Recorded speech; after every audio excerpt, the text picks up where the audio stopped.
peace and love.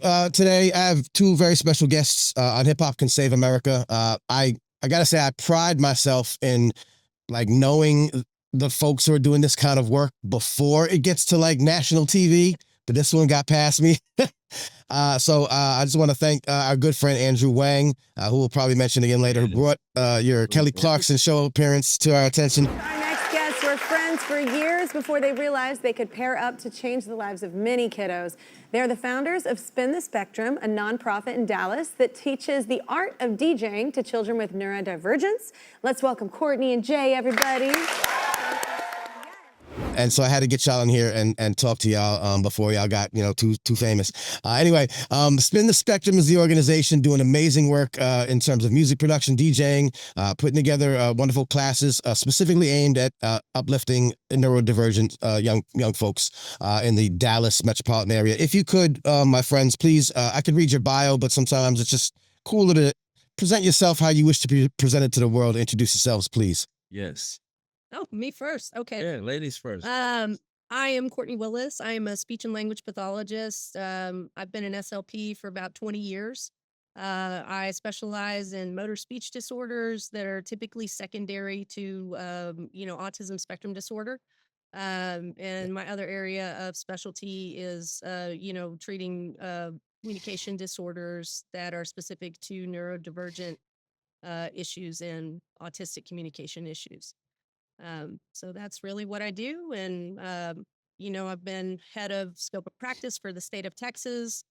Um, I've been a part of ASHA's leadership development program. For years I've owned my own private practice, but really since Spin the Spectrum has taken off, I've kind of taken a step back from that. And now I'm the therapy coordinator for a really cool school here in Dallas called It's a Sensory World. And so yep, that's what I do. I'm Courtney Willis. All right. That's what's up. Good to meet you. Nice to officially meet you. Yes, and I am JAY CLIPP. I am a career DJ, and I am the owner and founder of Dallas's most successful DJ school for neurotypical individuals called the Keep Spinning DJ Academy. And, Spin the Spectrum, I co-founded with Courtney, and it's been the most fulfilling DJ thing that I've done to date. And I've worked with some pretty big artists, and I currently work with some pretty big artists. But the Spin the Spectrum is the best. Yeah, the big art, that's cool too. Whatever. Exactly. But this is the I get it. That we that's that our favorite lane is how the music helps uplift humanity. Being entertained is cool, to be a part of things that can actually make positive change. So let's talk about it. Let's start at where we're at, and then we'll take a little step back and find out maybe how we got here, because to some people, as you know, that don't belong together. Yeah, I mean, I can understand how on the surface people would think that. But the further you get under the surface, the more you realize that is the opposite is true. And specifically music production and DJing, so much of it lends itself to a neurodivergent brain. Like for instance, I always point out, and people are sometimes surprised to hear that at a party, the DJ actually carries the lightest social load. And so if you're autistic, carrying a lighter social load allows you to, kind of be a part of the party in a less intense way. It also gives you total control over your sensory environment. It also gives you a sense of predictability. There are also rules for, approaching the DJ booth. People can't just come up and say something unexpected or crazy. Yeah. So, although as a DJ, they do. I mean, they do. But yes, I respect that boundary is supposed to be there, and when it is honored, it is that kind of safe space, for lack of a better term. Yeah, I get it. But at the other end as well, though, is typically, unless you're really, really inappropriate, whatever reaction you have to someone coming up speaking to you unexpectedly as a DJ is for the most part socially acceptable, because those people are supposed to be doing that. And so it's a good point. Yeah. I like it. And so if you're autistic or neurodivergent, typically you have a strong sense of justice. So if someone's coming up and breaking the rules, that also is an easier situation for you, because people are going to be understanding of you maybe, reacting how you feel like you need to react. Yeah. Same thing with music production. Yeah, that makes sense. Yeah, and all of these are jobs that you can do where you don't have to rely heavily on like your interpersonal communication, social skills. If you have the right supports in place, like as a producer, you can make a beat and email that beat off and sell that beat, and you really don't have Right. to, you don't have to be everybody's favorite person in the room. Yeah. Don't even Right. have to Yeah, be in the room. yeah, Yeah. You don't even have to be in the Yeah. room. Yeah, yeah, that's In the great. room at all. yeah. Yeah. So So that's oh, I was saying, so that's sort of the idea of why to set up, or to take something that you're already doing, the DJ classes, for example. This is a lot of people do it, a lot of places do it. I understand you're pretty established out there in the region, been doing this for a long time, Absolutely. and then putting it together because what you're now saying, Courtney, is that these skill buildings actually benefit just mhm.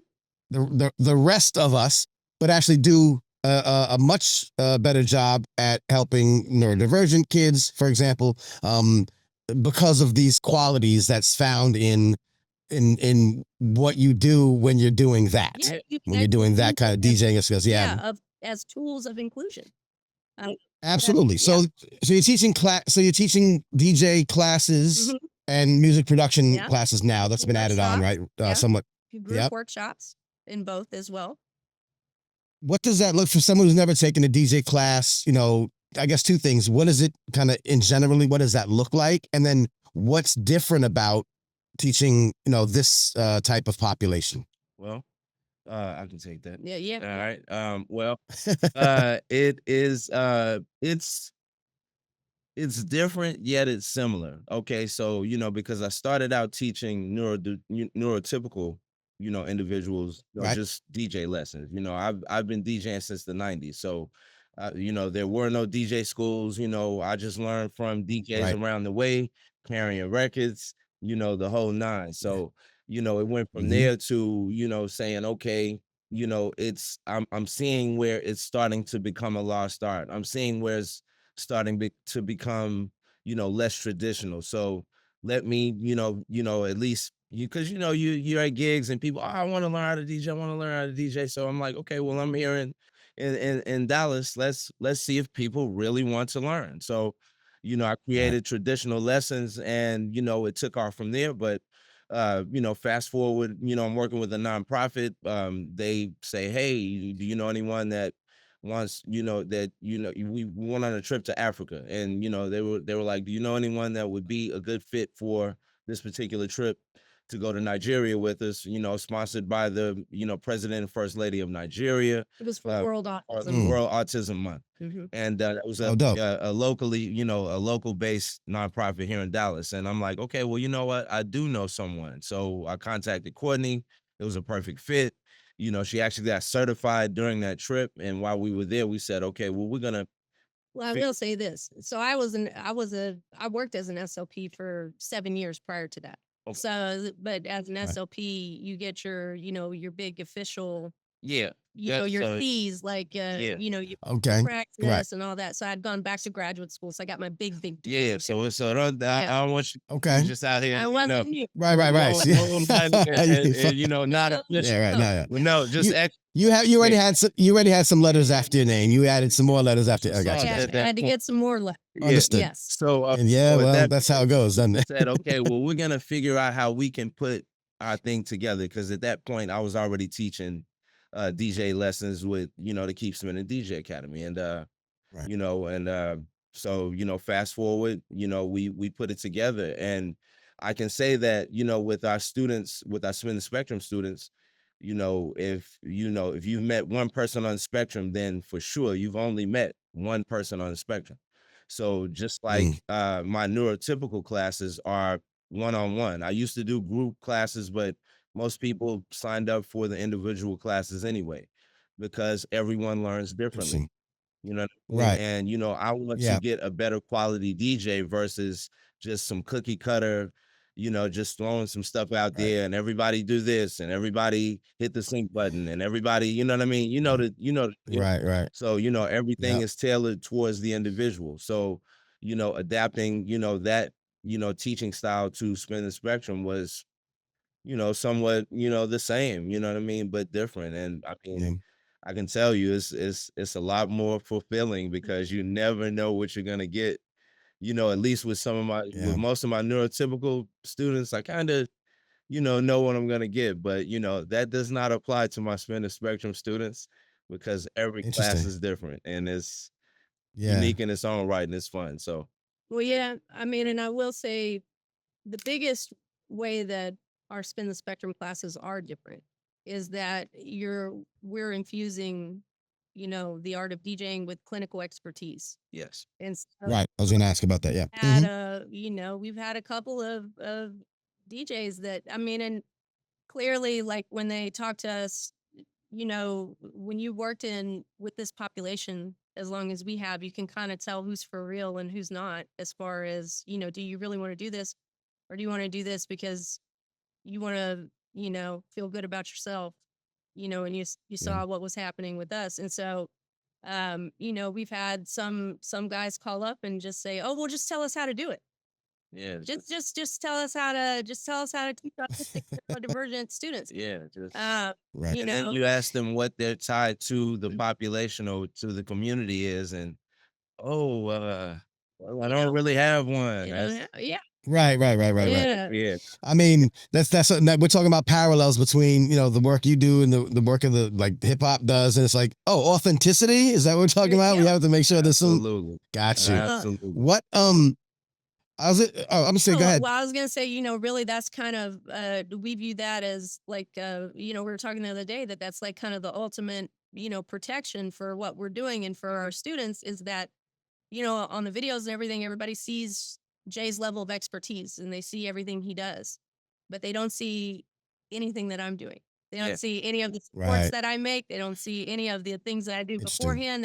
They don't see how we work through, issues that are related to autistic and neurodivergent, students. And so Right. it makes it look very Right. easy, but they don't realize is there's actual peer-reviewed evidence-based science that goes into every class. I And Yeah. can tell you this does not exist. It does not work. It never happened without us both. yeah, Like I would, Yeah. I could No, by I no couldn't be means, in by no means would I even would even like remotely make an attempt to approach this by myself. Like Right. just something Right. that, Right. I could do and turn on a camera and it's cool. Oh, look at him. Right. Right. Look Right. at him with the autistic kids. It's Right. so cute. Like it's Right. like Right. it's Yeah. so much deeper Right. than that. Like it's Yeah. that's what I people have, see. Well, And I have a, I will say this, so just I do have one more point though. I sure, didn't mean sure. to, but No, go ahead. by the same token though, I couldn't just go take DJ classes from Jay's DJ school and do this, because one thing I have noticed from a clinical scientific perspective, there is a tremendous advantage to using a master to teach someone who's autistic and neurodivergent, because there are times when Jay will see skills emerging where I think that, and I typically don't ascribe any type of behavior to like nothing or whatever, Right. sometimes I'll think, oh, they're figuring something out. He knows what the something is they're figuring out. Right. And so Right. even Right. if I had taken years and years of classes, I still couldn't reach his level of mastery. And both he and Jabborn, who do our production, they don't make the kids sit in things too long. They don't make them do things that are repetitive for no reason. And if they're ready, Right. we're student led. So it's what they're interested in. So if they're Yeah. interested in something Yeah. super high level, like I don't, you don't have to call someone and ask. This is a person that you call and ask. Right. So Right. yeah. Right. And I think that speaks to the importance of, I mean, I talk to a lot of folks who are in the hip hop in education spaces or hip hop and mental health therapy. And, I've had them on the show and we talk about the importance of having practitioners, actual, folks that have done the hip hop part, not theoretical, not like, oh, I studied it. No, you did it. And it doesn't matter that you don't come in with a degree or with, letters after your name. But if you're doing something where this intersection has to live, the importance of the practitioners being given the same reverence, as the folks with degrees. And when you do that, it really does come out, best of both worlds, I'd like to say. Yes. For those who haven't seen it in practice or haven't seen the videos, like you said, the end result, and we'll intersperse some, I'm sure. But just the idea of, give me an idea I know each case is different, but just give me a case study, right? Where a young person comes into this thing and tell me, I don't know how they get involved in y'all. Do the parents bring them? Do you put out a call? But tell me, someone comes in and, someone example that you've had, you can give me your best example or any of them, that lets you know that, ooh, this works. And that they come in, this is where they are when they start. And what does that journey look like for folks who have no comprehension of how what that journey looks like? Yeah. You mean, Yeah. okay. Yeah. Well, I mean, I will say now for, for anyone who's listening to figure out how to do this, it's gonna, I mean, I guess you can wait, but you're gonna be waiting. But typically we really, I know, we were on the Kelly Clarkson show and everything, but everything we've done has been word of mouth. Like we don't have PR people, we don't have, it's Mm. just me and Jay, and job board. Cool. So we're like a 3-person setup, but Yep. we'll have a parent contact us either through, the website or Instagram, or, some of Okay. them are my patients, that are Right. just Oh, looking for okay. something to do. Oh, on that side of things, and you say, well, here's the thing. Yeah, Okay, I mean, cool. So you're the referral, you're the well, plug. yeah, I mean, I'm a fairly well-known SLP in the area, and Yep. more specifically, on the motor speech end as well. So yeah, I do have a Yep. pretty big pool. But Yeah. then word of mouth just in the autistic and neurodivergent community spreads pretty quickly anyway. Yeah. But we'll have them contact us, and then immediately, I'll get their information and start my prep work. So before anyone comes in the door, I'm using all of Mm. my clinical skills and the things that I've been trained to do, to prepare an autistic person for an experience. And Yeah. so we give them a very clear idea of, they know what our doors look like before they come in here. Yeah. They know exactly how Yeah. to get in here, know where the bathrooms are, all that Mm. stuff. And it's written in Okay. a evidence-based, backed way that is consistent with, the gold standard for how to do something, or for how to teach an autistic person. Because really that's what we're doing, Okay. is we're taking these clinical principles and we're applying Right. to DJ. So it's like, I'm not their teacher. I'm Jay's, you know, teacher kind Yeah. of, in a way. I get it. Yeah, I get it. Yeah. So I just serve Yeah. to make sure that that's That's brilliant. communicated correctly. Yeah. So I give them all the, the prep work, and, I have different programs as an SLP that I can use to make specific communication boards and visual supports and things like that for, Mm. different skills that they're going to need. Yeah. I call their parent. I find out, kind of what their communication style is like and what's most effective for them, and, what kind of Okay. music they like, even if it's a 747 engine, it doesn't matter. We've Yes. DJed with Okay. 747 engines before. Yes, we have. And so, Wow. Okay.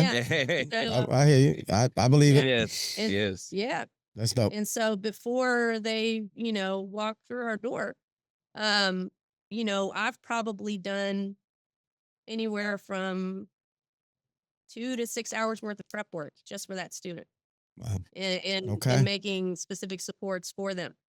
And so then whenever they walk, and the reason for that is because you can't teach anybody neurodivergent or autistic anything unless they are regulated.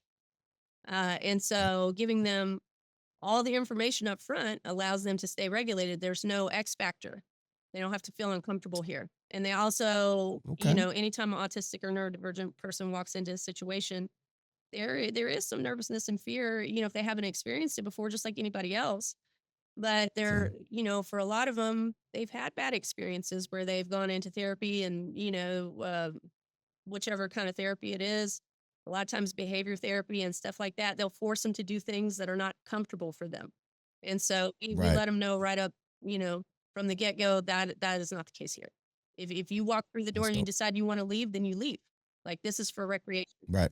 No one's gonna make you DJ. Okay. And really quick, Yeah. Yeah. I Yeah. want to Right. throw in there really quick, like from a neurotypical standpoint, when I teach my students at the Keep Spinning DJ Academy, one of our, in the very first lesson, we're learning to count beats, right?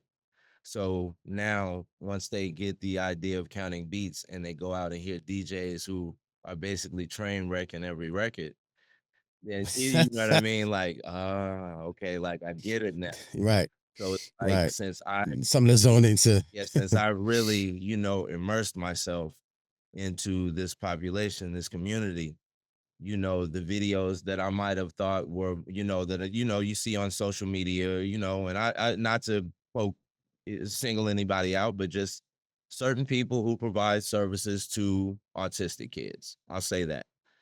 Um, I now see the dysregulation in their face. I Interesting. now see Yeah.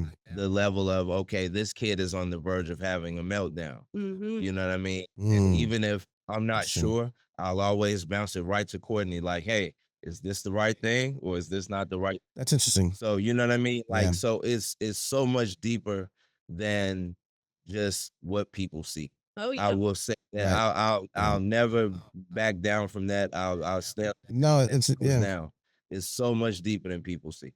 Well, yeah. I mean, and Yeah. so, we do all that prep work. They come in here and they come, in our classroom. Our classroom has very specific sensory support set up for them to where if they need to take a sensory break, just about any type of input that you need, we have that here. So we have a DJ Nice. room with Yogi Bo bags and textured walls and, fidget toys and everything else. Okay. But in addition to that, their visual supports are already in there. I mean, some of them we have ironed onto the table coverings. Okay. Yeah. And These little details matter. they do. This There's kind a of reason why attention to we have detail had matters. lockdown Yeah. and spin the spectrum. Yeah. 4 Yeah. years, which is very difficult to do, when you deal Yeah. primarily with autistic and neurodivergent people, not because they Yeah, melt for down sure. all the time, but just because of the level of uncertainty, the level of stimulation happening in the Right. classes, everything. Uh, The environment, everything. Yeah, right, everything. right. Yeah. And Yeah, so, I was yeah. gonna say, I would say if we did have anything close to a meltdown, it would be after class is over because they don't want to stop. Yeah. Oh, yeah. They won't. Yeah, they'll keep Go to the going. club at 2 Yeah, it's like p.m. kicking around. Yeah. Oh, gosh. One more drink. Right. I bartended my way through undergrad, and I use a lot of those same skills today. Uh, I love it. All this this is interdisciplinary work at Yeah. work. Yeah. yeah. Yeah. But one So way, so I yeah. was Go gonna ahead. say, but the other big difference is, when Jay has a, neurotypical student, it's him and that student. But for us, I'm in every class. So we have a 2-to-1 teacher to student ratio. Yeah. And so the whole Right, time right, I'm right. monitoring that student's emotional regulation, I'm monitoring their comprehension, and I'm monitoring their nonverbal communication. The other thing Right. I have is like, I go ahead and find out what like if they're a non-speaking student, because like for us, you don't have to speak. You don't even have to be ambulatory. We've worked with JP Morgan Chase. We have an app where you can DJ with your eyes. Yeah. You don't even have to have working, Yeah. If you know, it's an eye gaze device, just you need a neck and a head. it's Right. already Right. it's Yeah. already built. But yeah, That's if wild. for non-speaking, I'll go through and pre-program a communication board for you on the iPad using whatever program you have. We also have some apps that I've adapted that for what we call Gestalt language processors, which they process language in a different way than neurotypical people. So typically we learn like single words, and then we learn to combine those words into phrases and communicate meaning. Well, for many autistic and neurodivergent people, that is not how they learn language. They learn in clumps. Mm. And so they'll learn the phrase first and then demonstrate that phrase in very specific contexts. And then through feedback, if they get the right kind of feedback, write that down the opposite way and figure out what the individual components mean. Very Right. And then through that, finally get meaning, through the whole phrase.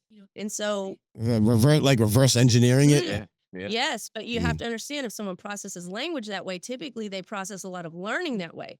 So we have to learn. So Right.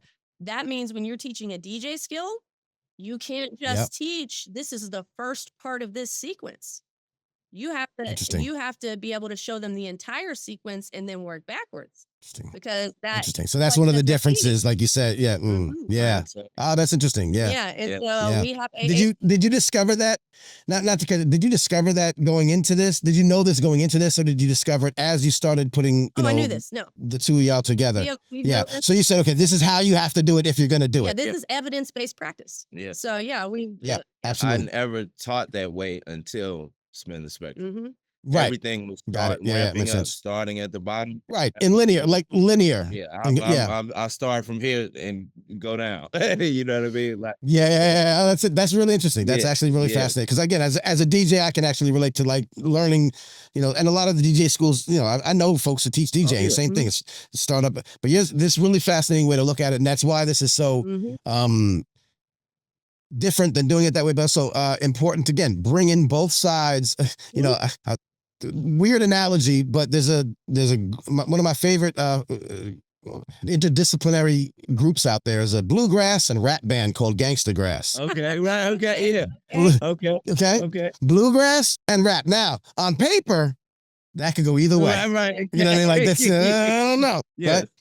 But they're really fascinating. They're in my book, and I talk to them often. But they're really fascinating. Why? Because they said, no, we understand that, and what we want is the best bluegrass musicians. We're not just slapping the genre together. No. We want bluegrass musicians that respect and understand rap. We got these two spitters, Arson and Dolio from Philadelphia, and they spit. They're not like half-time, part-time, corporate rappers. You know what I mean? And they respect that. Yeah. When you really come together, when both sides are fully authentic and with intention and purpose, that's where the magic happens. That, and as Gloria Latson Building said about teachers, they said, we don't want our teachers to use hip hop.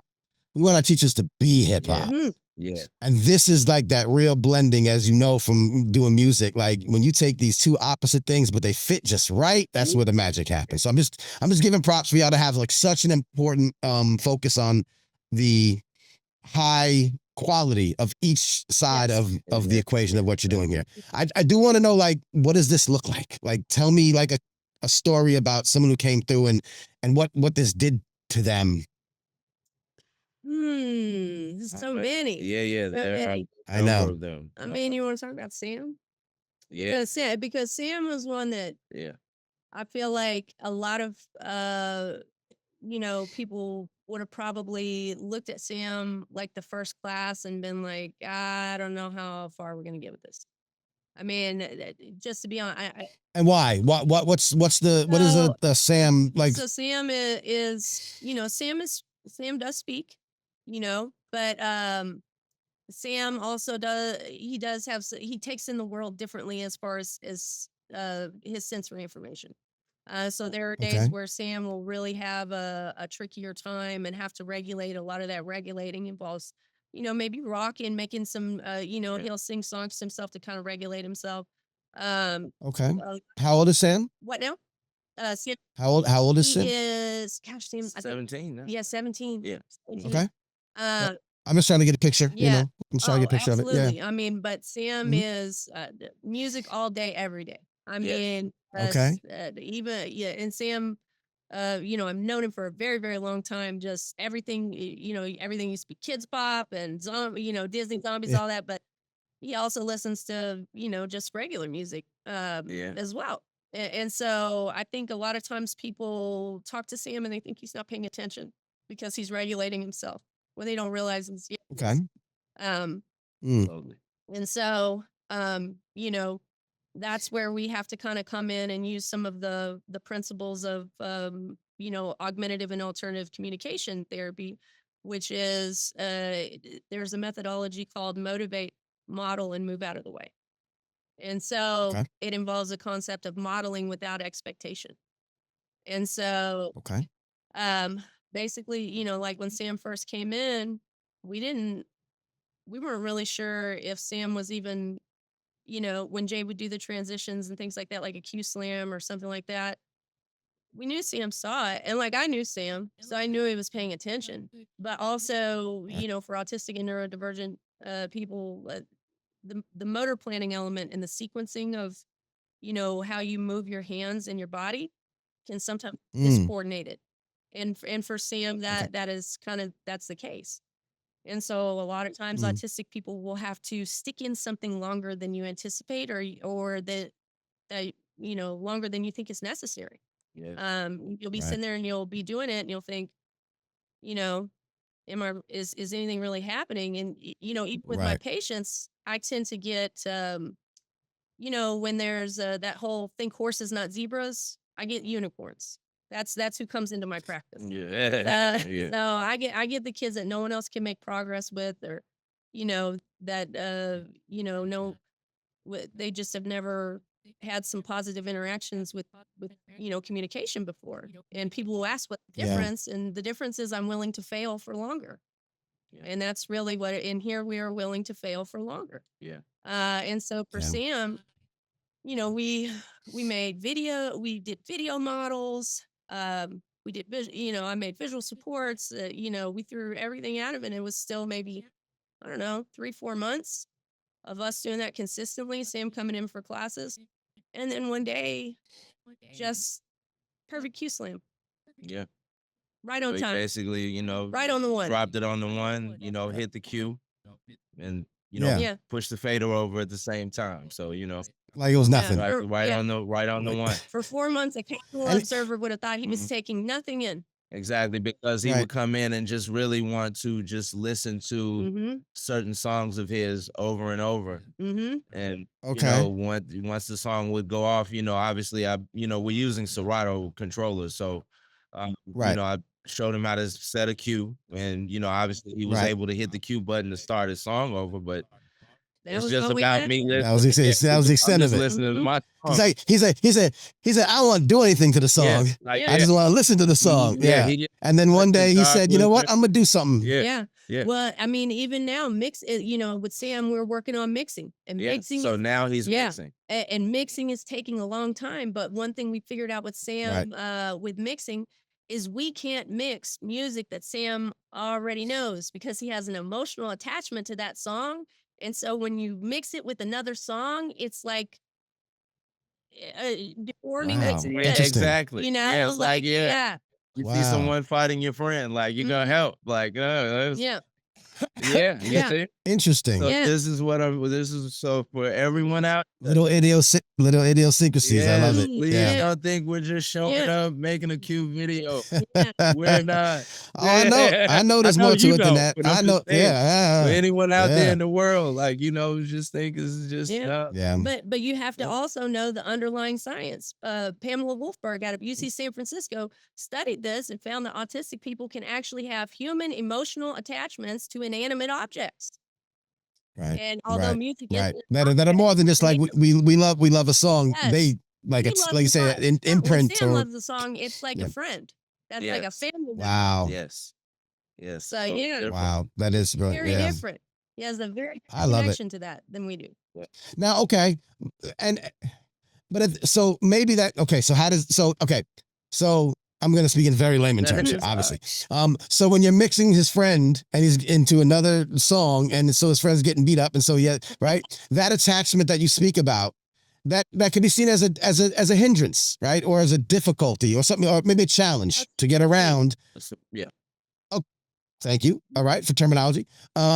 So, but that quality is also probably, I have to imagine, something that would give Sam a superpower, right? Or an ability to do something that maybe we say neurotypical folks wouldn't have done because they don't have that attachment like he does. Is there somewhere that it actually works sort of the opposite, where it's not a support need? So I would say this: it doesn't give Sam a superpower; it gives him a deep understanding. It gives him a Okay. deep intrinsic understanding of the being. And so I would imagine that eventually in the future, Sam is probably going, like right now, Sam's brain is in the process of building a system for this, because autistic brains are typically predisposed to systems learning. Yes. And so he's probably building a database of, and again, I'm not in Sam's brain, so I'm just guessing here, but I'm guessing based off of Sure. clinical expertise and years of experience. Yeah, in general terms. Yeah. He's building a database of the underlying emotion, feeling, and connection he has with each song. And I would venture to say that probably similar songs feel the same to him internally. And so for Sam, there's an old story about an autistic guy and a teacher, and his teacher was saying, well, why are the things that are so easy for some neurotypical people so difficult for you? And he said, well, you have to understand, neurotypical people are like cars. they travel on roads. And if they see a traffic accident, they can turn down the street, take a different route. They're very flexible in how they can get to a destination. Instead, autistic people are like trains. We travel forward and we travel backwards. But we're all going to the same destination. They said, you take us off of our tracks and you put us on your roads and you wonder why we tear up the street. But by the same token, if there's traffic on the road and you put us on our track, we can get to that destination much faster. And so what Sam is doing is he's building his track. Yeah. And so interesting. So his deeper understanding down the road, I feel like, is going to be a tremendous advantage, because there may come a time where Sam doesn't have to analyze BPMs or anything like that. He just has a database of how these things feel, and he can get there much faster than us. Yeah. Interesting. And that's where he was building his track to get to the first stop when he just slammed out of nowhere. He pulled up. He pulled up. Yeah, he pulled up. Yeah. He did. Yeah. Like, here I am. That's amazing. Yeah. That's cool. That's what's up. Well, listen, I thank you for the nitty gritty. We get into the nitty gritty here. You don't have time to get into the nitty gritty. So I love the nitty gritty. Yeah, I love the nerd stuff. And like I said, this is our audience. What's what we listen to and the type of folk we talk to. I guess, you're doing very well. The organization is buzzing, sort of organizationally. First of all, I don't want to go too far into the weeds here, but say, is this something that you guys are funded, or do people pay for I know there was something about payment. You have like sort of a sliding scale for some folk, but is this covered by insurance? Like, how do y'all stay alive? What's going on here? Well, no, it's not covered by insurance, because we never want this to turn into therapy. Because I will say that special needs and neurodivergent people, oh my gosh, it's really annoying, because they never get to do anything for fun. They never get to do anything just because they want to learn it as a career, because everyone around them is like, well, did you address these skills? Are they making 80% progress with no cues? And like, think about how annoying that's too structured and too it's institutional. Right. And so I mean, it's like I respect that. Can they be a producer? Let's take something fun for them and turn them into a producer. Like, not a music producer, just a producer of a product. Yeah. Although, let me cut you off. But although. And I understood this from some of the articles and the thing. Your students do go on to get hired. Like, you're actually trying to do job placement to a certain degree. Yeah. And I think one of the stated desires of your organization is to overall, but particularly through how you're doing it, increase equity and payment and career opportunities for neurodivergent and folks on the spectrum, right? So that's happening though, even though so it's actually happening. Fundamental element of that is giving them the autonomy to have intrinsic motivation to pursue that. Yep. Right. Got it. So understood. And that's why it can't be so structured and forced. To be a DJ, it's them themselves, because that exists in there. Yeah. Our students are very motivated. We don't need it. If it's fun and they want to do it, you don't need all that other stuff. Nope. Like, you don't need it. Got it. And it does. And it's opening up an option to them that they may not have ever had, but I'm certainly they'd never had, before they met y'all. Like, there aren't a lot of y'alls, right? So it's showing a different set of words. It's building them some skills that are going to be like transferable life skills regardless. And also now an option to say, hey, you can actually do this and have some fun with it and make some money possibly. But, all the doors are open, available, and we'll help you through it. That's brilliant. Yeah. That's brilliant. Yeah. So we make progress by targeting no actual goals or skills. Yeah. We just help them with what they want to learn. We make our best progress that way. Yeah. I mean, yeah, for sure. We do have kids. I mean, all of our students at some point, and I will say this with 100, and this is anecdotal because no one, not yet, but, we've got some people in the works. It hasn't been studied on a scientific level, but, just the things that, and I will say this till I'm blue in the face, we need to study DJs and music producers from a neuroscientific aspect. Because the 100%. Things that your hands do and the things that your brains do, we know how the brain responds to playing an instrument. We do not know how the brain responds to playing music as an instrument. And chopping a sample. Right. Yeah, And the music is the Right. instrument. yeah. So that Yeah. that's part of Right. the process. And so we do Yeah, I've seen studies where they've done the neurological testing on like freestyle rapping, as opposed, to saying something memorization. So they do, as with all of hip hop, they just focus on the rap part. They don't focus on the DJ part. The DJ is a cornerstone, damn it. Well, here we But are. but yeah, I know it. But to your point, like the more literature, in the sense of studies and research, the better. Are y'all? You said yet. Is that something that you're advocating for? Or is it something that you're able to help participate in? Are you looking for folks to help research based on the work that you're doing? We've had several universities contact us, and yes, we are looking to participate in it. Yes, we are advocating for it, because I think that, and this is just from what I know as an SLP with a degree in neuroscience and all that other kind of jazz, is that this is going to be transferable across all platforms. It doesn't matter if you're neurodivergent, autistic. I want to see what happens when you have Alzheimer's and ALS and all of this, everything else. There's no end to how this could benefit someone's brain. Yes. And it's just hadn't made its way yet. One of the many ways that possibly hip hop could help save America and do a so now you see where we're coming from. Tell me what's ahead for Spin the Spectrum. Again, where you're at now. Are you? I won't even give you any lead. Tell me what you got going on. How people can get in touch, follow your work. Anything might be coming up next. Anything that you want like the public to know about, the hip hop listening public, or just anyone who stumbles across us? Well, the end goal is to have Spin the Spectrums all over the U.S. Worldwide. Okay. Because that's what I was going to lead with, but I wanted you to tell me that before. Do you want to be anywhere else? And he'd be like, no, stop it. No pressuring us. We're not. Okay. This is something we want to share. Yeah. Absolutely. It's too powerful and it's too big and there's too much to it. And, just as a therapist that's been doing this for over 2 decades, there's nothing like this. I've never seen anything like this in my career. I've never seen students respond this way. Like, not, there's no comparison. This is new. But really we need funding, and we need from the SLP perspective, I know a lot of people, so I feel like we're okay there, but we also need to be able to train other people to do this in other states, and we need DJs, we need producers, but we need the right kind.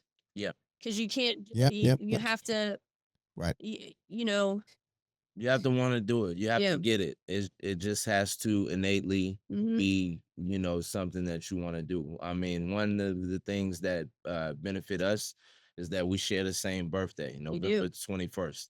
Hey, there you go. Okay. I don't think y'all are married, but my wife and I share the same birthday.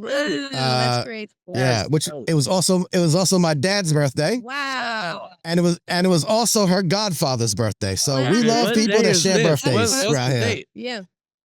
January 31st, Aquarius. Wow. January 31st. And our daughter was born 1 week to the day before. And I was like, you got to hold on. She's like, no, she needs her own day. I was like, all right, fine. It's too many of us.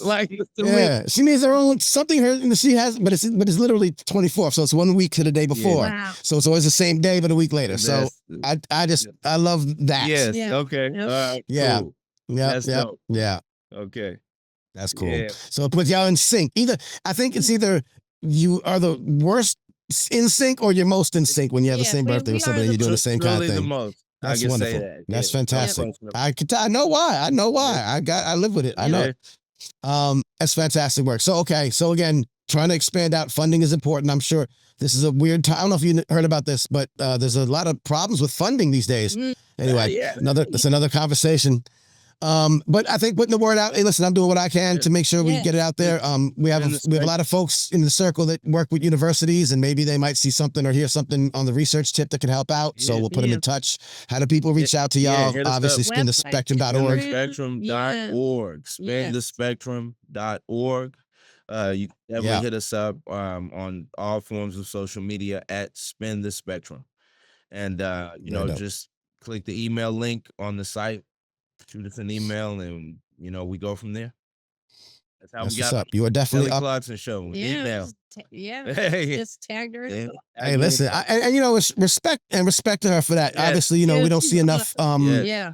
Yeah, no, that was dope. I mean, we don't see enough of, you know, the type of work that, well, not, you know, specifically, but even along the same lines. I speak to a bunch of folks that are using, you know, hip hop in mental health, you know, settings. And I've had Dr. Ian Levy on. I've had like some real pioneers on the show that do some of this work. It's the type of work that obviously we need in the mainstream more. Like I said, I do try to champion them first before they get there, but y'all missed me, but that's okay. It's my fault next time. I'll be more diligent. And when I come through to Dallas, I've been to Dallas one time. I hung up on it. What's the strip y'all call with all the live music? What's it called? Deep Ellum. That's it. Yeah. I was out there. Had a great time. I was in there for a conference. Yeah. Yep. Man, so yeah, good time. So next time I roll through, yeah, I'd love to see it in person, and you know, and then just, you know, shoot that contact spread the info, gospel, man, and I'll shoot you mine, man. We'll be in touch for sure. 100%. Yeah.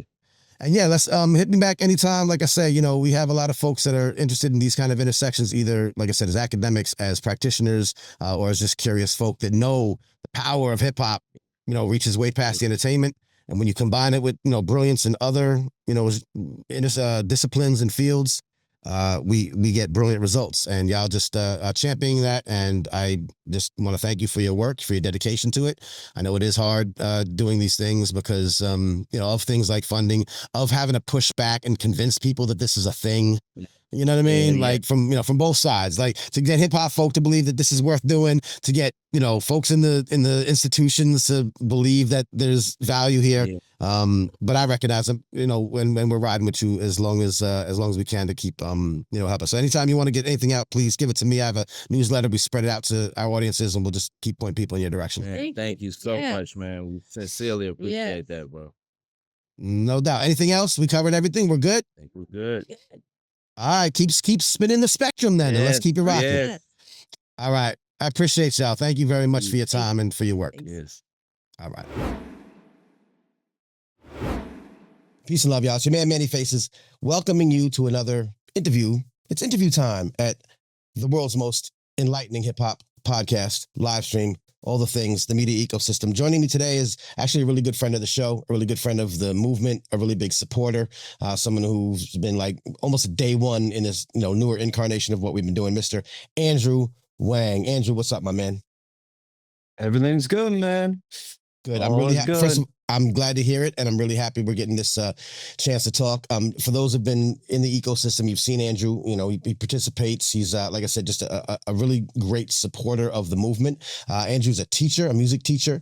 He'll tell you where. He's very happy to tell you where. And we'll talk about you know, his work in the local hip hop documentation scene that he's worked with up in Yonkers, New York. We'll talk about some of the work he does in the music classroom. One of the reasons why I wanted to talk to him now, and again, we've talked, and he's been amongst us in the background. He's always, you know, participating in the live streams and such. But one of the things, Andrew, you've been doing lately is working with Jose Valentino on some work, co-writing articles and doing presentations on this really interesting intersection that I think a lot of us are starting to focus more on, and they're starting to get a lot of this information from folks like you, the intersection between hip hop and neurodivergence, right? Folks with neurodivergent, either neurodivergent learners, students, things like that. So this intersection has been great to look at in detail. You've been doing it with Mr. Valentino.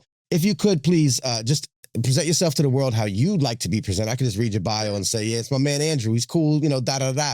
But let people know who you are, what you're about, how you like to be presented to the world, and then we'll get into this discussion about this interesting intersection that you've been documenting lately. Yeah. So thank you so much for that. So yes, I am Andrew Wang. People also apparently call me Mr. Hip Hop, but I don't know where they got that idea from. Right. And yeah, I've always been fascinated by being a music teacher, I really was fascinated by the idea that it's more than just music, what hip hop is doing. It's about culture. It's about community. It's about movement.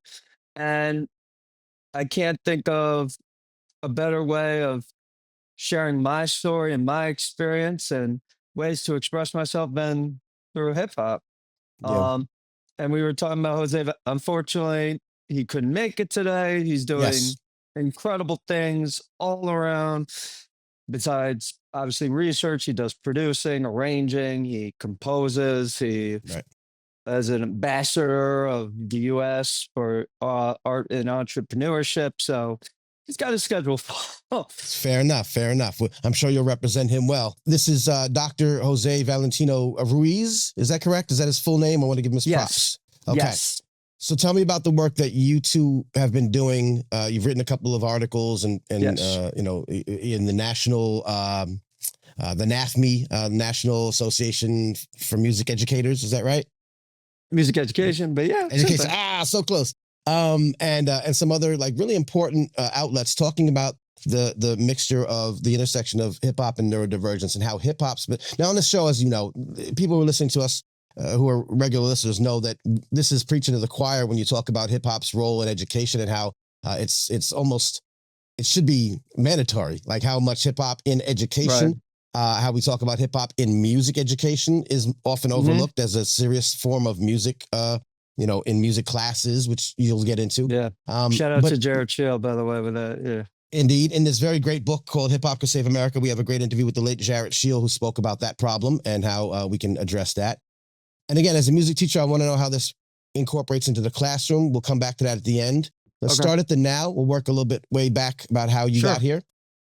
These recent articles, what are the, you know, takeaways from some of the, I guess, presentations, if you call it that, like in a blog article or a written article in a journal? Right. What's the takeaways of some of this recent work? Why hip hop should be forefront when looking at ways to improve the educational lives of neurodivergent learners? Yeah. I believe that, and believe it or not, today is kind of like an interesting day. It's called Unity Day. So it's all about inclusion. It's all about bringing people together. And I think that's what is great about hip hop and neurodivergent is that there's so many ways of accessibility. See, there's different sensories for those that are neurodivergent and anyone in general. There's people that are visual learners, auditory learners, kinesthetic, tactile. So you can almost apply that to any aspect. With the emceeing, it's all auditory and there's visual if you're looking at, you know, the lyrics. Kinesthetic with breaking. I feel like that's a really unique one. A lot of movement things happen here and there, but to actually have it be incorporated in that realm. With DJing, the understanding of having to actually move the plates, to move the vinyl. And graffiti, again, another visual type thing.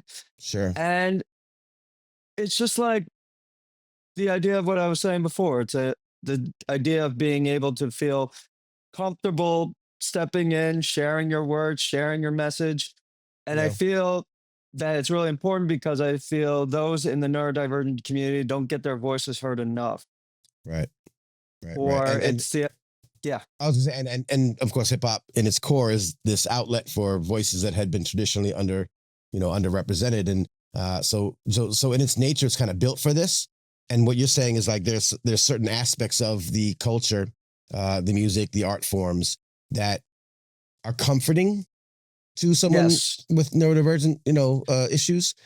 It makes them feel part of the community. It feels like they have something to bring to share with others, and just like other minority, like the neurodivergent is a marginalized community. Sure, I get it. Yep. I know you brought to my attention the good folks at Spin the Spectrum, right? They made they did a national TV on the appearance. Kelly Clarkson show. The Kelly Clarkson. So I like to say that I talk to these kind of folk before they get to that level, and like but they flew under my radar. But I love what they're doing, teaching DJ classes and music production classes to neurodivergent folks. And one of the things that they said was something about these interesting new ways of approaching self-regulation, which is sort of regulating, which is what I think a lot of folks that have these conditions are looking to do. Yes. Yeah. So tell me from your experience, either, doing this research, and as you've said before, and I guess we'll get into the fact that you are neurodivergent yourself, which you've, spoken about many times. Explain to me, a neurotypical, I think is the right terminology, a neurotypical person and a neurotypical audiences, what the importance of regulation is, and how some Yeah. things that we would see in music, particularly hip hop. I think Dr. Elliot Gant spoke about this once, about, sort of the repetition, the Yes. loop is a regular, and that's why we kind of vibe to it, but we don't know that's what's happening to us. Because there's a routine, there's Right. So consistency. why is that important to folks who are, like neurodivergent learners in particular? Because neurodivergent learners need the structure. They need the way to feel that there's constant routine. So they feel Yeah. a sense of what you were saying before, comfort, feeling stable, balanced. Safety. Exactly. Yeah. And seriously, it is like that. And those with, like, I love what they said in the segment that, like, when you're in the audience, you're part of the party, but when you have when you're starting to DJ, you have control. And Right. that's the big thing with regulation that, for example, there are a lot of kids that are very maybe fidgety or have trouble saying so, but when they Right. grasp onto something and really focus on it, they have control and they have a sense of ownership of what they're doing. It's interesting. They're taking the stand. They're really doing anything to, keep them stabilized in a sense. Yeah, kind of create their own reality that they're comfortable in.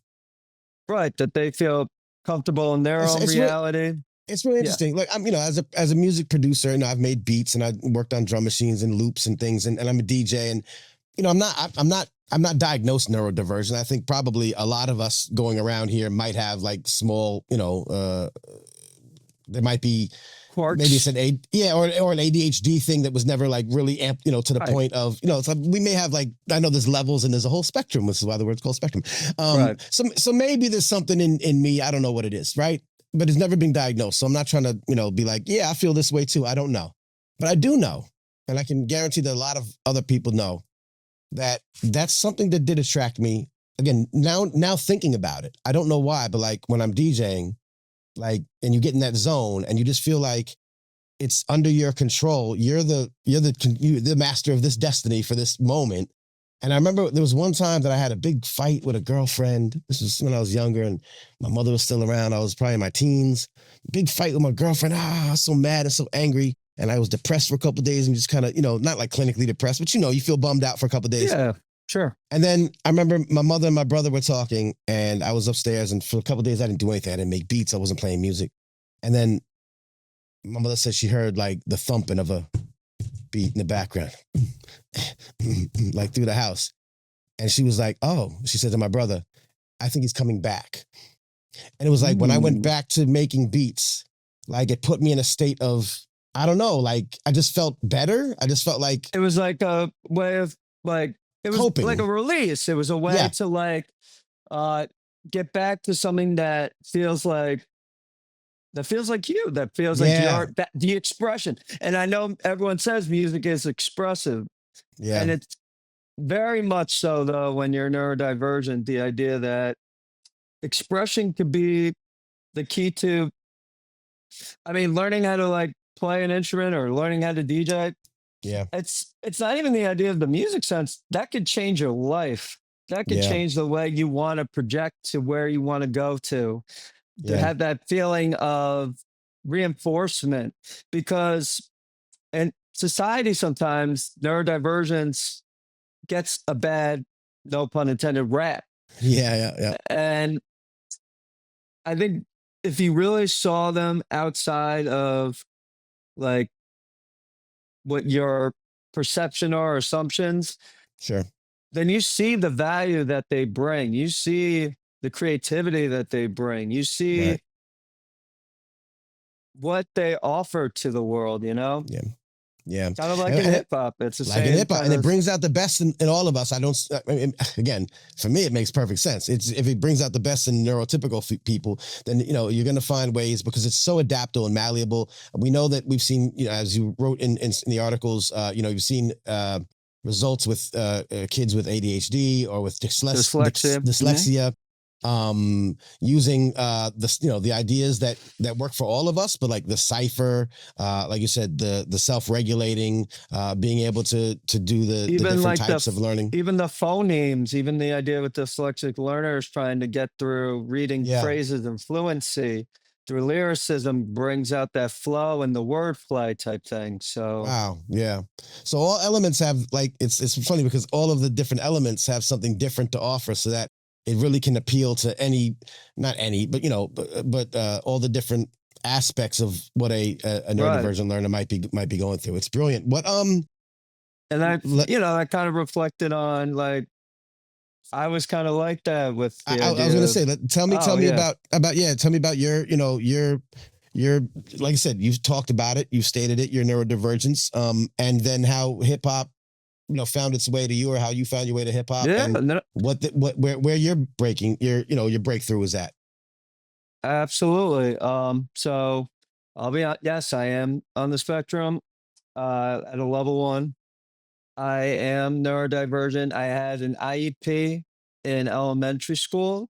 For those that I don't know, that means it's an individualized education plan. So I was in a class of people. Actually, the class wasn't the factor when I was there, but I had a one-to-one, which is like a person that comes with you and helps you out with Okay. certain things that you might need assistance. And then in middle school, I had called a 504. So I was put Okay. in a regular classroom, but still had like accommodations. So like extra time on tests or Right. directions read several times, that sort of Okay. thing. Yep. And my journey, it kind of feels like hip hop was part of my journey without realizing it, because when I was 8 years old, very shy, very introverted, I saw a counselor of mine at a camp, just go like, and I was like, oh, wow, he can make that sound out of his mouth. That sounds really cool. And Right. I was like, say, I was shy. And I then took that time to learn what that was. And that was my way of expression, because I was very I had a lot of social anxiety. So Right. it felt like it was almost like my language to express to others. Interesting. And it allowed me, where was I going to go? Yeah. So with the beatboxing, it kind of transferred to other things. Actually, you talking about producing. So Yep. when I was like 12 or 13, I found out there's this hardware that was called machine. Right. And if you hit it, each pad, it makes a sound. So I thought Sure. to myself, so my beatbox sounds could sound like each of these different drum pads. Right. Interesting. So found that uh very cool and interesting. I even tried a little bit of breaking because I don't know, I couldn't get it that well, but like I Right. could get like half close to a headstand, but like Were you able to? Were you people able to? thought that was, oh yeah. No, I was gonna say, were you able to? How were you finding like models, like modeling off of? Were you able to look on Yeah. YouTube for like So for beatboxing, and but who did you right. look at? Like, oh, I want to try So to like, yeah. yeah, no, it's a good question. Uh Kind of the opposite of hip hop. Well, growing up in the 90s, uh, yes, not 1900s, the 90s for any of these Gen Alpha or Gen Z You mean students the or last people. century? Yeah, I get it. Yeah, I know. They even make sweatshirts now. But anyways, what I was gonna say is I listened to a lot of my siblings' music, which was a lot of boy bands. Yeah. So Yep. was very into NSYNC. And then I heard Justin Timberlake. If you hear the ending of the song Pop, he Yep. beatboxes the whole thing. Okay. So I was like, oh, that's really cool. So that's, and that was like one of my first videos I saw at concerts. And then I wanted to Interesting. trace it back. Where did this come from?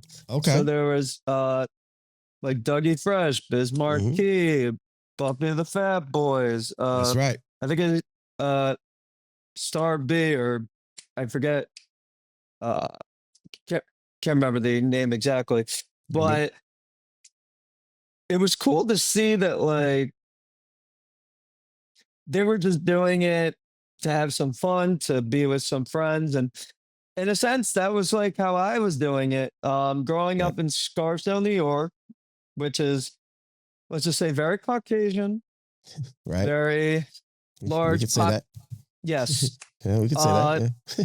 So Accurate. I like learned a lot of different various styles of music in school, but hip hop wasn't one of the big ones.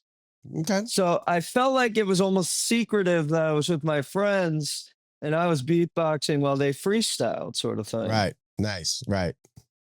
And that Yeah, like brought that's us how a lot of us came up doing that. Yeah, absolutely. right. Yeah, it was like Yeah. it wasn't like rebellion, but it was more No, no. like I see this, I think this is cool, let's try it together, sort of How thing. did how did it make you feel? I mean, we all know, Oh, and I forgot one other thing. Oh, go ahead. When I was sixth grade, so remember, I had a lot of trouble expressing myself. In sixth Yeah. grade, I did a talent show and I did the song Where's the Love? And if you know that Okay. song, there's a lot of rapping that goes along with, I think Will I Am does it, or Right.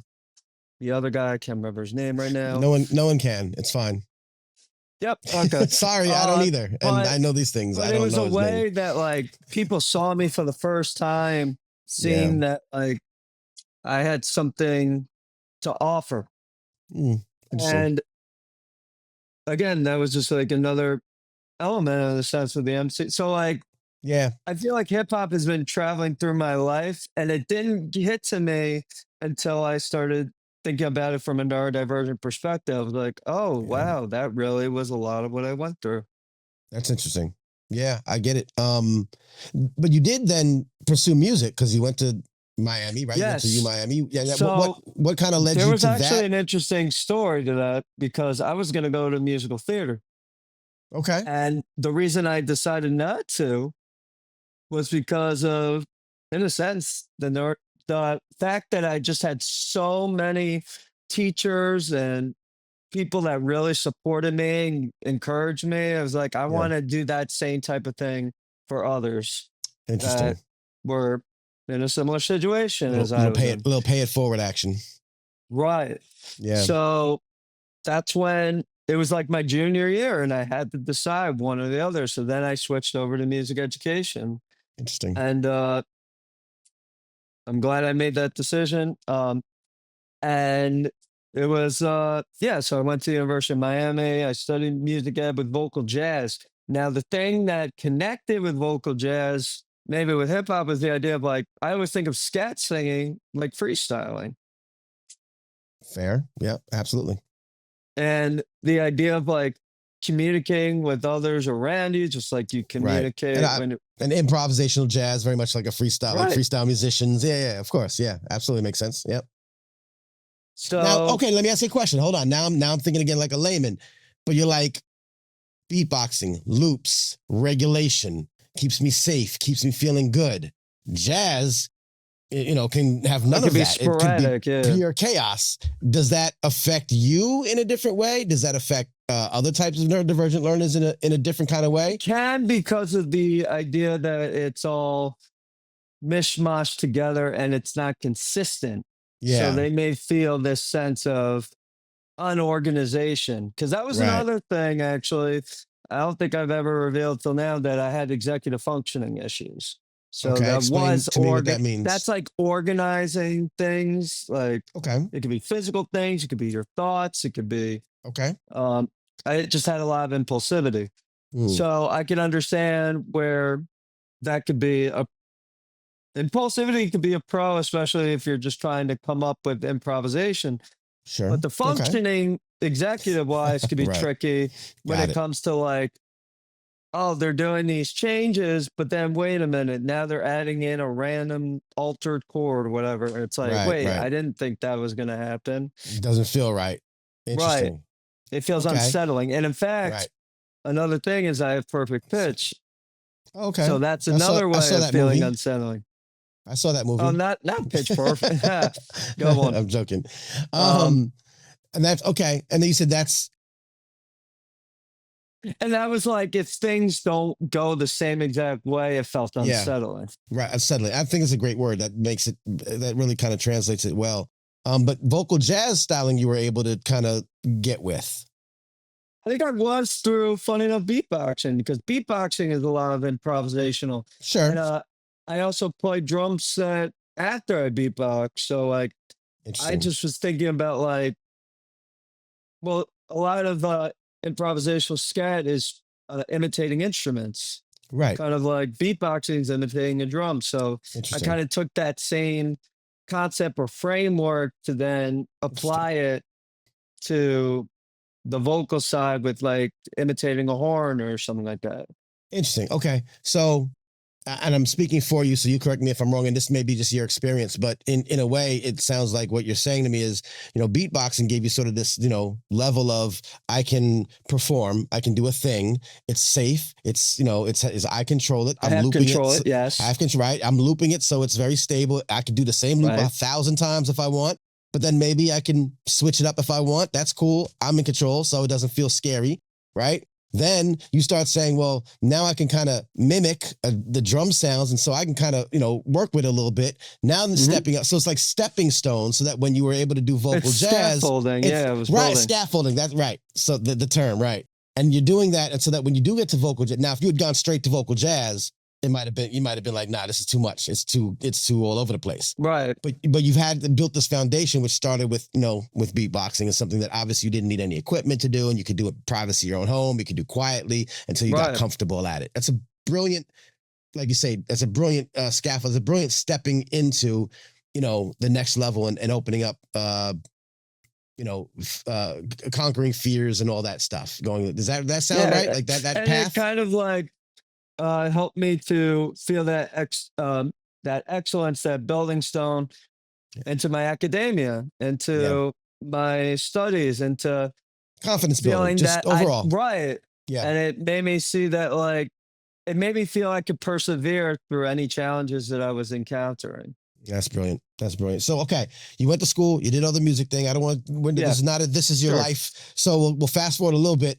But then you went to teaching. So now you're teaching in high schools and that kind of level situation. And now on the side, you've also gotten into this work promoting or amplifying the hip hop scene in the 914, Yonkers hip hop. Yes. You started. I want to give you a little bit of shout for that, because many people know you from that more than this. This is more of a recent incarnation. So there, I actually have them with me. You always have them with you. Of course you do. It's like Harry Potter. You just pull it out of a thick bag. Hip hop from the 914. And then this is the big one that really got me into that scene.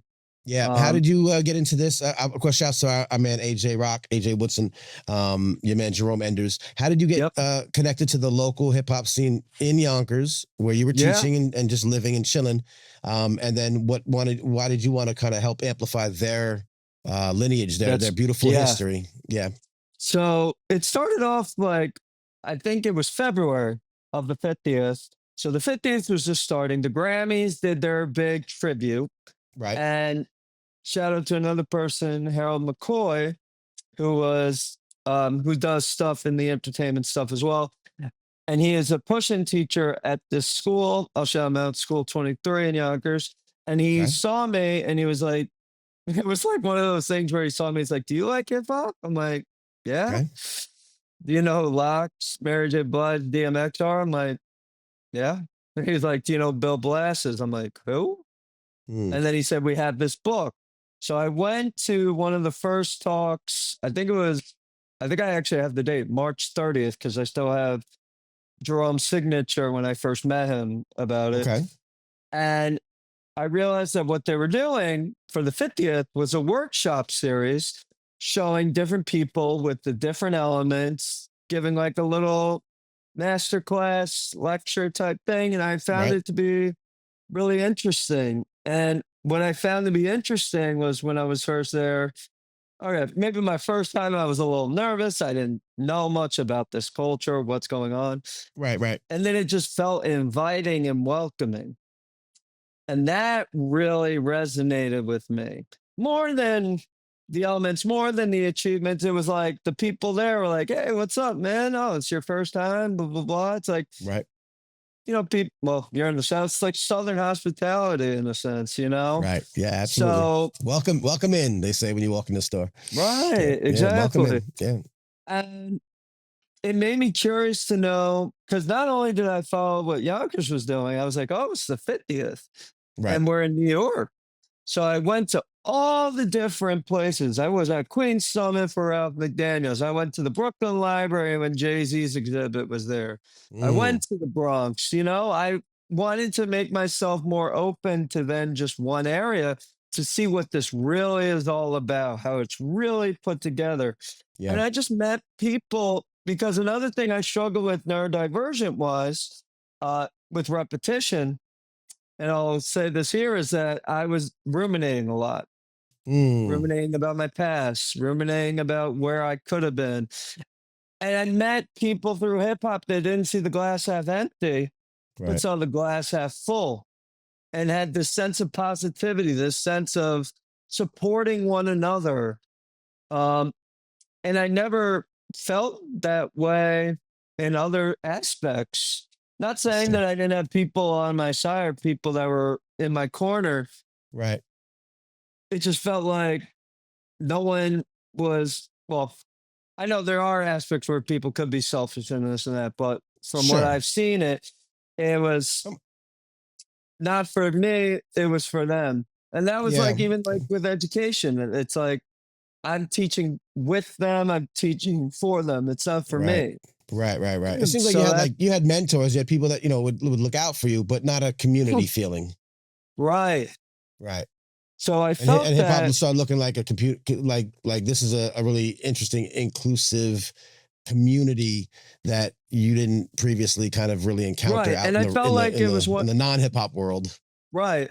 And I felt that I could be a part of it, even if I wasn't there at the beginning, um, it's like what Karis once said, rap is something you do, hip hop is something you live.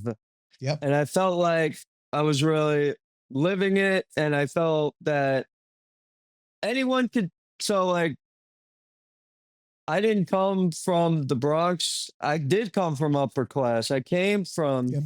wealth, but I could still be hip hop in the way that I wanted to be. And I really Yeah. did appreciate that. Yeah. I Um, get it. because I still sometimes, especially I'm around Scarsdale, where it feels like I don't get the same level of acknowledgement as I would in other places, because, like I said, in Scarsdale, they didn't really talk about it a lot, you know? Yeah. So, like, they see me. I remember going to an event once, I forget, it was with AJ. It was Mm. like this women's event, and the woman said, "Oh, these are your hip hop homies." I'm like, "Oh my God." Right. Or your Um, posse, she said. yeah. Ew. Yeah. Okay. Sure. Even better, right? I mean, forgive them, Father, for they know not what they do. But yeah, I get it, and I think that that's the magic of hip hop. Like that's you're touching upon like what's magical about it, and what really is what brought me into it. But it's what brought everybody into it. It's a to be a part of something, to be like come as you are. Right, Right. welcomed. You respect as I said in my TED talk, which you'll see someday soon. I said, the magic, and I'm not the first one that said this. Obviously, all the people that big up the power Sure. of the cipher, Tony Blackman. But if you respect the culture, you're authentically connected. You're trying, like you said, I want to go out and learn. I want to learn what all these things are. I see them, I hear them, but I didn't realize that there was this grand cultural thing behind the music and the beatboxing. I recognize the elements, but I didn't recognize the culture. Now I want to dig in and talk to the people and learn about it more and study it and then talk about it yourself. As you started doing presentations, you Right. presented it at our conference, the Hip Hop Association for Advancement in Education. And you presented at the virtual conference we did, and you start now. So you're like, I want to like each one teach one. Like you said before, I don't just want to perform and do beatboxing. I don't want to go to musical theater. I want to become a teacher so that I can take this stuff and pass it on. With all of that is the beauty of accepting, understanding, respecting your place in a culture, and saying, I respect it. I'm here, and then this is one culture that it doesn't matter who you are, from what walk of life, that it will accept you, and you're welcome Right. in the cipher. You're welcome in the cipher. Whether it's And a I think physical, that was a big actual thing. cipher, or just like a Right. metaphoric cipher, you're welcome in the cipher. It's beautiful. And That's that was the a big beauty thing of to hip hop. deal with, because when I was neurodivergent or going through my learning disabilities, I felt like an outcast. Yeah, and we've seen obviously with Crip Hop Nation and other Spin the Spectrum and what our There's a friends guy in SK Shlomo who does the right Beatbox Academy, but also does another program, Breathe Academy, which are right kids that are neurodivergent in the UK. right now we've seen in recent years more artists talking about their neurodivergence, right? Mhm. Well, we've seen it because again, hip hop is very often a reflection of society. In more recent years, as some would say, like the reason why there's so quote unquote so many more people with autism, diagnosed with autism, is because we're doing a better job of diagnosing it. We're doing a better job of talking about it. We're doing a better job of bringing our kids to become diagnosed, and Mhm. to see if what they have. So of course the numbers are going to skyrocket, and it's probably not because of I don't know Tylenol, but whatever. I digress. But we've seen just more attention being paid to it and taken seriously, and the stigma a little bit lessened. Like you said, I'm sure it was very, going through it, it was very unsettling, to use your word, like to present yourself to the world because, when we're in, especially when you're young, kids can be cruel and people don't have understandings. But Right. but now as we are seeing a little bit more of this. Generally speaking, society has been a little bit more understanding and welcoming and trying to, talk about these things. And we see it in music as well, and especially hip hop being that reflection of society where artists will talk about they're not afraid to admit now or to bring out the fact that they might be ADHD, or they might have, Or had an IEP like Chance the I had Rapper. an So IEP, right? And my baby girl Faces had an IEP, and because she was very slow to start speaking, to be Mhm. honest. And it got to a point where I was like, okay, you got the most talkative people around you, because you're my daughter. So what's going on? Like, you should be talking a mile a minute like I was. And she had to go through like some speech, but no spectrum. Just they fixed her up and speech therapy, and now she won't shut up. So all good. But I'm not like be like, oh, my daughter had an IEP. I'm not afraid to say it. Like it's we're so happy to have these services because whether you're autistic or not, she needed help and she got it and she's great. And people Right. who really need help are definitely on the spectrum, and obviously the degrees of that are getting these services. So it's great. But it is great to hear publicly known people talk about it more. So we're seeing some of that. Similarly, this work you talk about in the field of hip hop and neurodivergence has been going on for some time, but now folks like yourself are now, adding more, highlights, a spotlight on these things. So if you could just give me one or two examples, and maybe Shlomo was a great example. Give me one or two examples of where you see hip hop and neurodivergence connecting today that you're really excited about.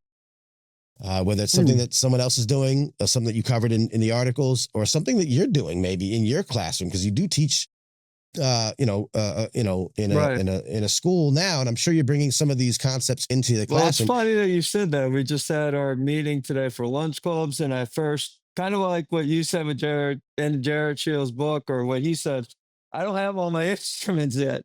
So Right. I actually am kind of maybe follow that same type of path and do uh like a hip hop cipher type thing. And Yeah. I've reached out uh someone you've actually had in your podcast, Jamel Sams and SEL for the Culture.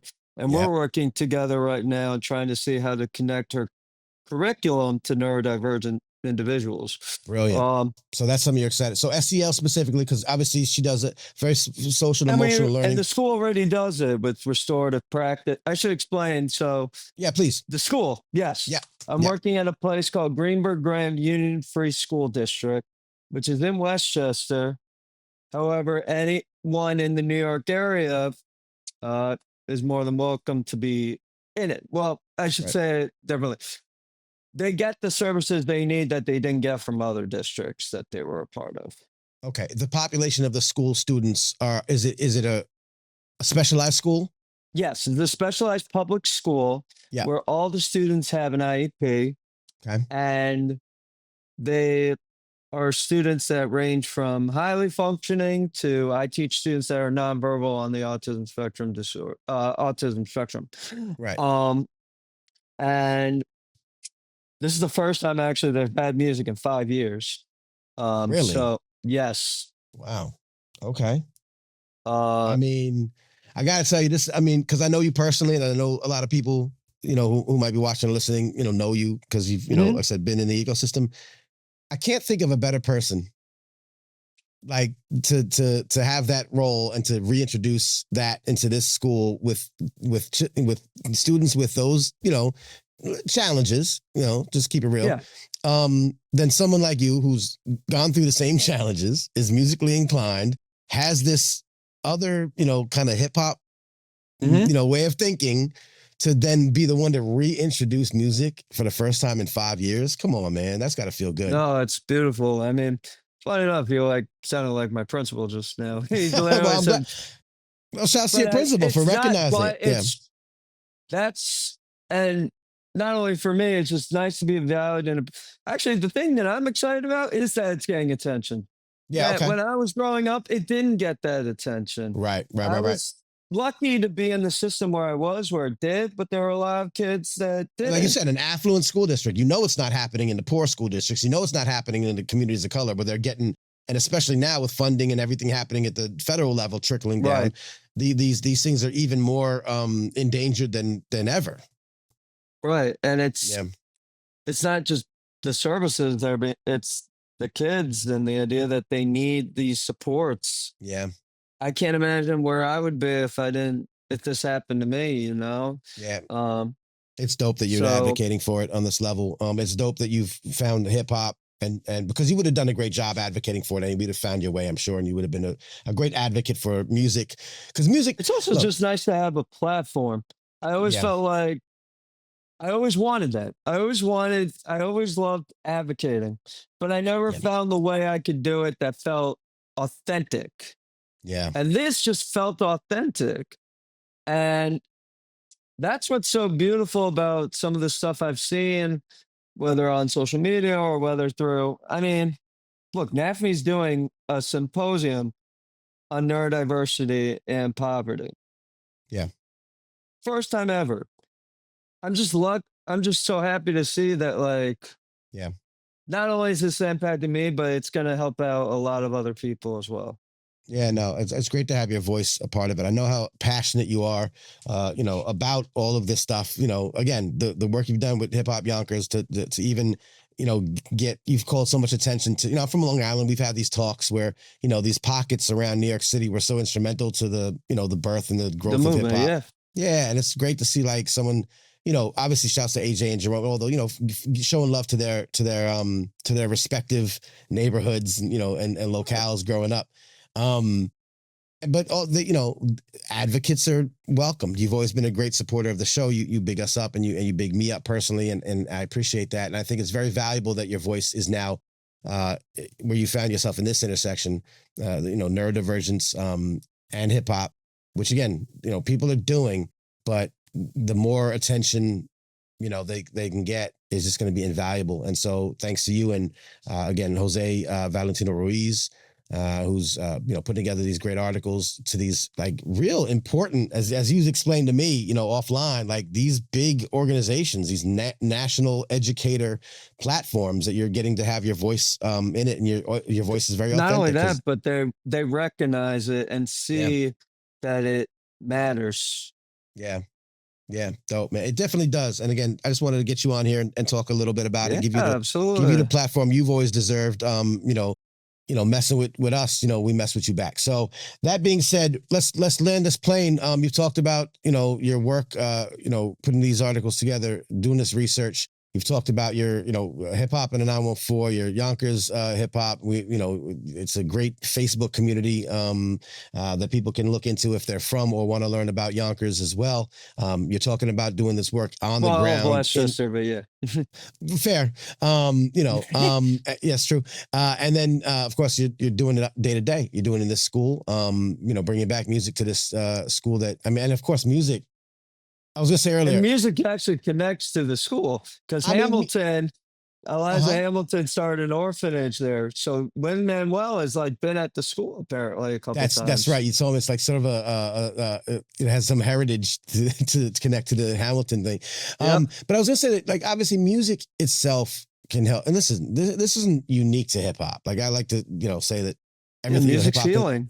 music is healing, and whether it's hip hop or not, you know, to have to tell me that like a school full of, you know, IEP kids doesn't have a music program is kind of wild. Like it Yeah. should be the first thing they have. I'm not no shade. I'm sure that things happen, and these things happen. I'm very happy Sure.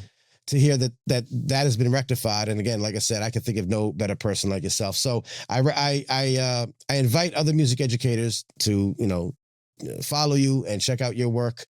Check out your testimony. And the other thing I'll actually say about that, Yeah. I love that it's connecting all these different communities. So the neurodivergent community, the Mhm. hip hop practitioners, and I'll make a side thing.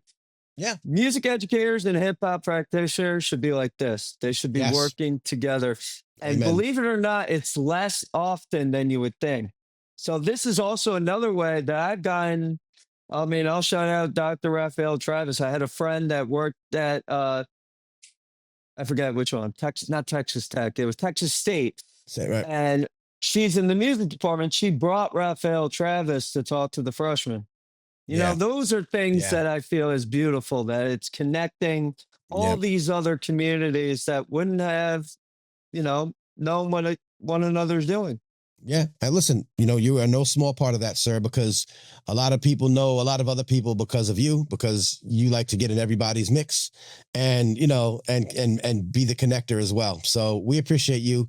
I appreciate you for your, personally, for all the support and love you've given to me and the show and the ecosystem. And I really do support and amplify your work the best that I can. Please tell people where they can reach out to you. This is the end of the interview things. Sure. What's your social media? Where can people reach out if they want to know more about the intersection of hip hop education and neurodivergent learners and how you're helping, call attention to it, but also, you've been there, so more than some. So how can they get in touch with you? So you could follow me on Facebook as Andrew Wang. You can find me on Instagram, Mr. spelled out Mister Wang 2692. You can find me on, I always say this one, LinkedIn. You can find me Okay. there. That's right. I think that's an important one. Sure. Not on TikTok, by the way. And I guess at the end, I have like a pop-up that goes into other articles that I've written. Yeah, I'll put the link in the show notes. We'll let people click it, and it's like your link in bio kind of link. It just sends it all it your has stuff. like the videos, it has the articles. Yeah, gotcha. And what's beautiful about this work is that I could keep going with this. There's going to be obviously in the day-to-day reference, I will teach to different students, but yeah, with the acknowledgement, I mean, some of the big things were having an article coming from Berkeley Able. Berkeley Able is a great thing, by the way, if Sure. no one's ever heard of that. Berkeley College of Music, right? They do a yearly Right, seminar. Right, and Able, no, they do a year-long thing, accessible Well, arts yes, for all education. I apologize. Right, the program is year long. They have a yearly conference. Conference, yes. Yeah. So there's stuff like that going on. I'm actually presenting for USC students tomorrow in California. Very dope.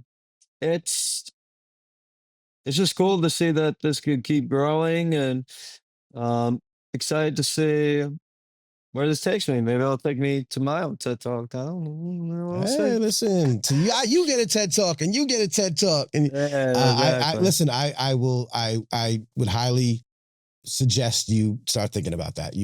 That is absolutely what you're doing right now is well suited for that 100%. So we'll work on that offline. I'll tell you what I know, and we'll push you in that direction, because I'd love to see more people know, hear about your journey and how your personal background has influenced the work that you're doing now. It's a great I love the intersections, man. It all comes together, and it's coming together. Well, great it's funny for you. that you have a book, because that's one of my other big projects, is to make not even like a curriculum, but a memoir, so people could see someone like me made it through, and anyone else can too. Well, we look forward to it, man. I look forward to all your work. Please, obviously, you're always around. You're on the Discord server. We talk all the time. We hear from you throughout the ecosystem that I've created. So please just continue to do that. And then obviously share anything you need, specifically, spread to the masses, and I'll do my best to amplify whatever you're doing, sir. Sounds and that's great. it. Yeah, I know you'll be presenting, you know, at USC, like you said, some other places. So we'll keep an eye out for you. Yeah. And, you know, yeah, man, I just wish you all the best. And I'm glad we had this talk to finally like do the little kind of background talks that we talk sometimes and put it out to the people and let people know who you are, what you do, and why it's so important. Thank you, man. Appreciate you, Andrew. Thank you so much. Peace. Peace. Manny Faces. You sick for this one. Sick for this one.